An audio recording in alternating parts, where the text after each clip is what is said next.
All right, part 7 on Fred Hampton.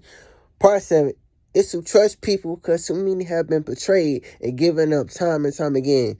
I bet you heard this shit. Like, what do you mean by that? I purposely fucked up what I mean because I literally, let me give y'all a breakdown on why that shit is written the way it's written and came out the way they came out. Because I got that idea when I was asleep. I was like, the thought came to me while I was asleep. It's supposed to be written as, it's to not trust people because too many have been betrayed and given us time and time again. But I kept it. It's to trust people because too many have been betrayed and given us time and time again. Because it's a brain fuck. It fuck up the brain. It make you think, why the fuck he said it? That make no sense. Because I was going to change it. But I'm going to keep it like that. Purposely.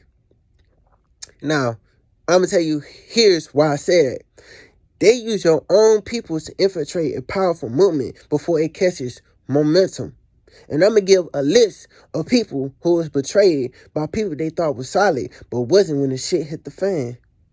And here's a list of people who got betrayed and sold out. Our first one is Fred Hampton. The person who sold him out was an informant. The betrayer was William O'Neal. Here's the detail on this bitch ass sellout ass nigga. For real though.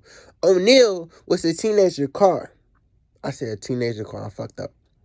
Let me go back. Let me feel what I meant to say.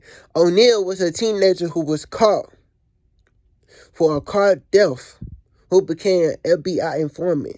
To avoid jail time, he rose to become the chief of security for Illinois' Black Panthers Party.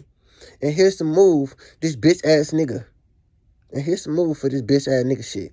He gave the FBI and Chicago police a detail for a plan of Hampton apartment on the night of the raid, and it is widely believed he was drugged. He drugged Hampton with, I'm gonna look at this work. I don't know how the fuck to say this shit, and I don't want to say this shit wrong. And if you listening and watching it, it's okay to look up words you don't know. That's why we got Google translation, my nigga. Because a lot of words you're going to come across you don't know. So I'm finna pause this shit, look up this word, and then I'm going to come back and say it right. The word was barbiturate, and there's another word I got to look up too. Give me a minute. Saccharomyces. So basically the two words were barbiturate and saccharomyces. Nigga, he used drugs to drug this nigga. Nigga, simple. All right. He used drugs to drug the nigga so he wouldn't wake up while they were storming in. More of the story time. That nigga chose to sell out Fred Hampton because he did some dumbass shit.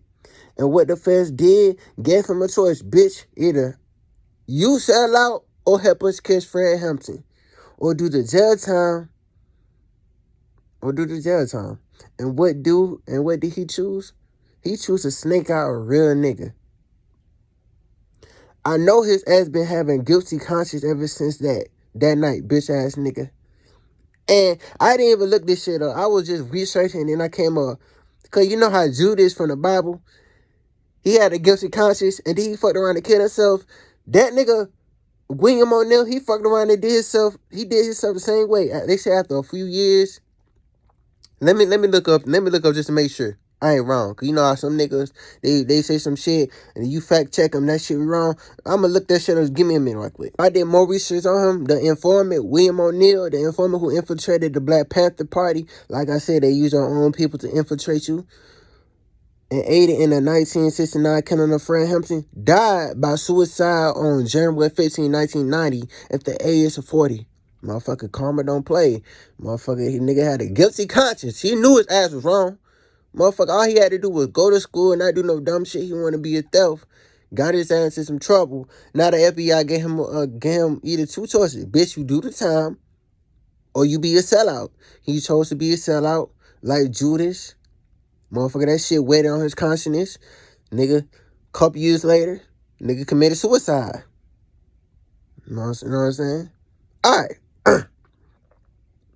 All right, we on to the next victim. My nigga, Malcolm X. The betrayer were members of the Nation of Islam. NOI. That's to keep it short. But specifically from the... I'm gonna look at this word. I don't want to say it wrong. You know what I'm saying? Sometimes you gotta look up the word so you don't say that shit wrong. I'll be back. Give me a minute. All right, the word was Newark Mosque. Here's the detail on the incident. All right. while multiple shooters were involved as firing. The sawed-off shotgun was William Bradley, also known as William 25X. He joined by Thomas. Let me look up this nigga last name before I say this shit wrong. He was joined by Thomas Hagen, and then it's another name. I gotta look up this shit because I don't want to say this shit wrong. Other name was Thomas Hager. Thomas Hager, who was caught at the scene. And here's the move. They staged a fight in the crowd. Someone shouting about a pickpocket to create a distraction. While Malcolm X was trying to calm the crowd, they moved in and fight 21 times. That shit fucked up, fam. You see what they do to us? Oh, God, that shit fucked up, fam. You see what they do to us when people be like, let me bring the community together. They assassinate a nigga or lock him up. Well, it's different now. They, you know what I'm saying? They got different tactics, but back then, that shit was fucked up. Me personally, if I had to pick and choose, I'd rather die than get jail, because jail, you suffering a slow death. Let's just be real.